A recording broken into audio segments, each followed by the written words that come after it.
Welcome back to this special edition of Justice. It's time now to break out the crystal ball and unveil who will be the biggest winners and losers of 2022. Not only that, my next guest will tell us what they believe will be the surprise of the year. Joining me now are Fox Nation host Tomi Lahren and Fox News contributor Joe Concha. So, ladies first, Tomi, who's going to be the winner for 2022? Boy, I hope the winner is the American people. I hope it's freedom, because that was certainly a big loser in 2021. And I won't even say it was Republicans or patriots or people that value their personal and medical freedom. I would say it's Americans as a whole, because whether you voted for Joe Biden or you didn't, in 2021, under the leadership of this administration, you were a loser. So I hope in 2022, we all become winners, not only with our gas prices and our store supply shelves, but also when it comes to freedom and personal choice. And the only way we can ensure that is to fight for our freedoms and make sure we stop hemorrhaging them away for the protection of the federal government, which we know has been failing at every turn. I like that. Joe, who are your winners? Wow. Beauty before age, I think, is the saying we want to say here, Katie.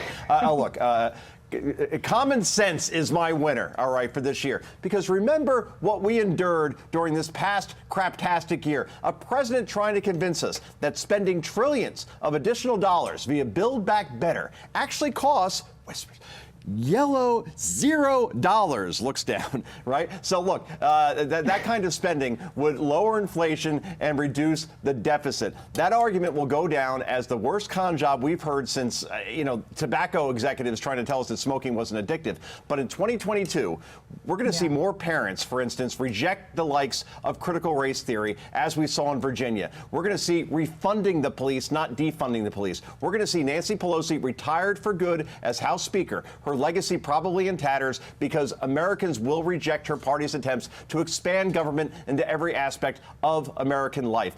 It all, to win in 2022, Republicans just have to be pragmatic, right? Make common sense arguments and forget riding a wave. We're looking at a red tsunami in November, given the situation with inflation, crime, education, and the border, Katie. Well, Tomi, when there are winners, there are, of course, losers. So you've chosen a loser for 2022. The loser is going to be tyranny. And I'm not even just going to say Democrats, because if Democrats would wisen up and go the way of Kyrsten Sinema or Joe Manchin, they could actually be winners if they come back to the moderate side and think critically and think with freedom first.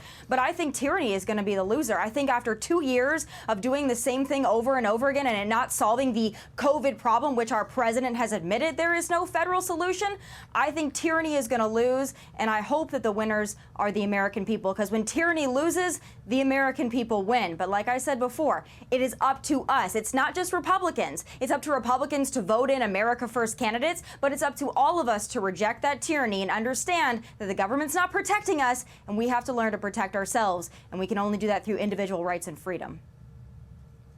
All right, Joe, who's your loser? Don't be too mean. I have, Katie, I have CNN here. There's going to be major upheaval coming there in 2022 after speaking to multiple people there, people that are in a pretty high position. Because when you lose 3 out of 4 viewers, when compared to what the network was averaging in the first month of this year, think about that. 75% of the audience is gone. When you're getting beat by TLC, HGTV, INSP, and not 1 but 2 Hallmark channels, changes need to be made. Look, CNN has no 9 p.m. host. They have almost no female anchors or hosts with their own programs on that network. And now a second senior producer is now being accused of sex crimes against young girls. So we have not seen an entity fold and fail like this, Katie, since, the Afghan army in Kabul. So take it to the bank. The CNN you see now will not be the CNN that we will see when we're doing a segment like this in the beginning of 2023.